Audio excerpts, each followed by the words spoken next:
Pour Bonjour Startup TV, nous avons l'honneur d'interviewer Jean Stone.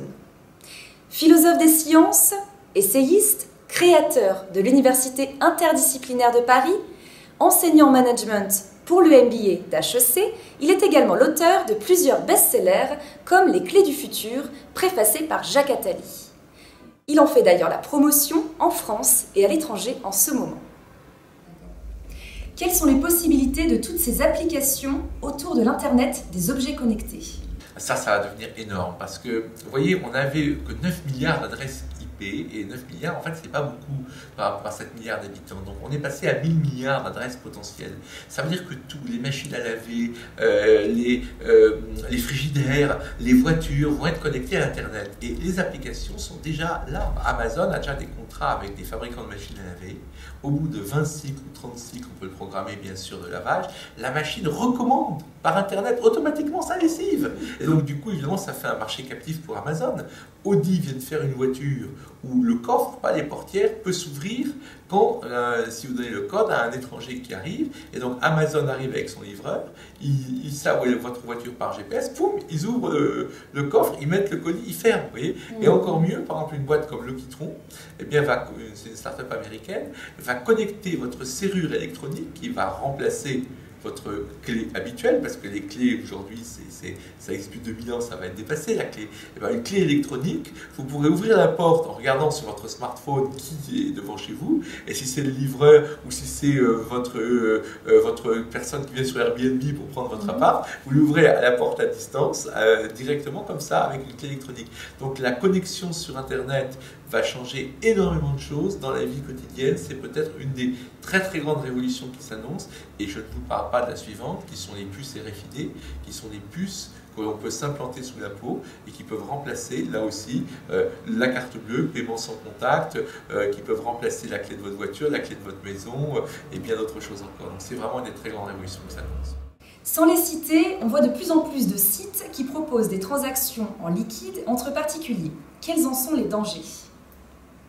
Le problème, c'est qu'en fait, la base de taxation des États se réduit. Parce qu'effectivement, de plus en plus d'échanges, c'est en fait, aujourd'hui, je dirais qu'il y a une espèce d'optimisation.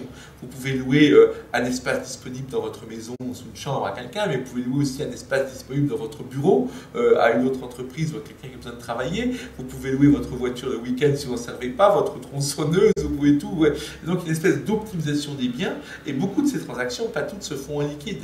Donc évidemment les États, et on voit bien les lois aujourd'hui sur justement les revenus annexes venant de l'économie numérique, on veut taxer tout ça, parce que sinon l'État va devoir voir ses revenus disparaître en quelque sorte, et il va devoir taxer de plus en moins en moins de gens, c'est pas tenable. Mais le problème, c'est que s'annoncent ensuite les monnaies justement comme les bitcoins, c'est-à-dire les monnaies virtuelles. Donc imaginez que deux Français font une transaction pour se louer par exemple un appartement, mais ils vont payer en bitcoins sur un site en Nouvelle-Zélande.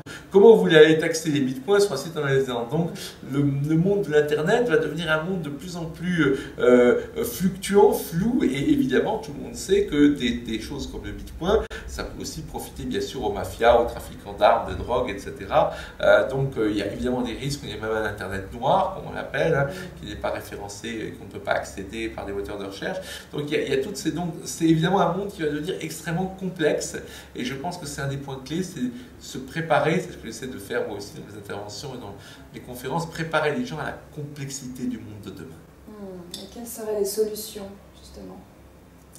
La solution ici, c'est vraiment, je pense, d'avoir beaucoup de cordes à son arc, de multiplier justement, comme je disais, les possibilités de faire, parce que le monde de demain est imprédictible. Le grand problème, c'est que nous voulons aujourd'hui faire de la prédiction dans un monde qui est de moins en moins prédictible. Vous voyez, on demande aujourd'hui à des hommes politiques dans un monde où il y a de moins en moins de prédictions de pouvoir faire une espèce de réassurance des gens. Et ça, c'est un vrai problème. C'est un problème de mentalité. C'est-à-dire que je ne peux pas vous dire, en gros, quand quelque chose sera important, ni comment il va être important, mais je peux vous dire que ça va être important. Donc il faut s'adapter à ce monde-là, où on ne connaît pas, en quelque sorte, les échéanciers. On ne connaît même pas les chemins qui vont être empruntés, mais en gros, on sait où on va. On sait où on va, on ne sait pas par quel chemin et on ne sait pas exactement combien de temps on va mettre pour faire le trajet. Donc pour s'adapter à ce monde-là, la solution c'est vraiment la résilience. C'est d'être capable d'avoir beaucoup de cordes à son arc, de pouvoir prendre beaucoup de chemins, de pouvoir emprunter beaucoup de routes et c'est comme ça qu'on peut survivre dans ce monde qui va devenir quand même très complexe mais qui offre aussi, on va sans doute le voir, beaucoup de potentialités. Vous dites que des millions d'emplois vont disparaître.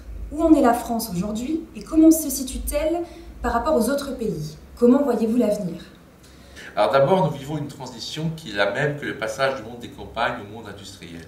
Relisez Dickens, relisez Zola, relisez tout ça. C'était énorme. C'était des bouleversements colossaux. C'était des millions de gens qui étaient dans les rues, qui étaient déracinés. Mais aujourd'hui, ce n'est pas des millions, c'est des milliards. Donc évidemment, le problème clé, c'est que tout ce qui est automatisable sera automatisé.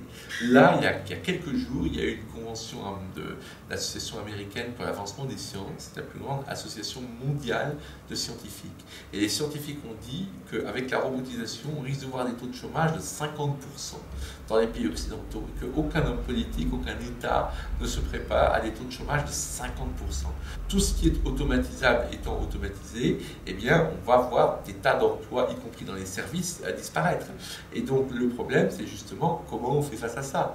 Et donc, il y a différentes solutions, comme par exemple le revenu minimum garanti pour tous, mais comment on le finance? Parce qu'il faudra mettre une taxe sur les robots. On y songe, plus un robot a de potentiel, plus il devrait être taxé. Enfin bon, il y a plein de... On n'est pas adapté à un monde où, en quelque sorte, il y aura de moins en moins d'emplois salariés, ce qui est certain.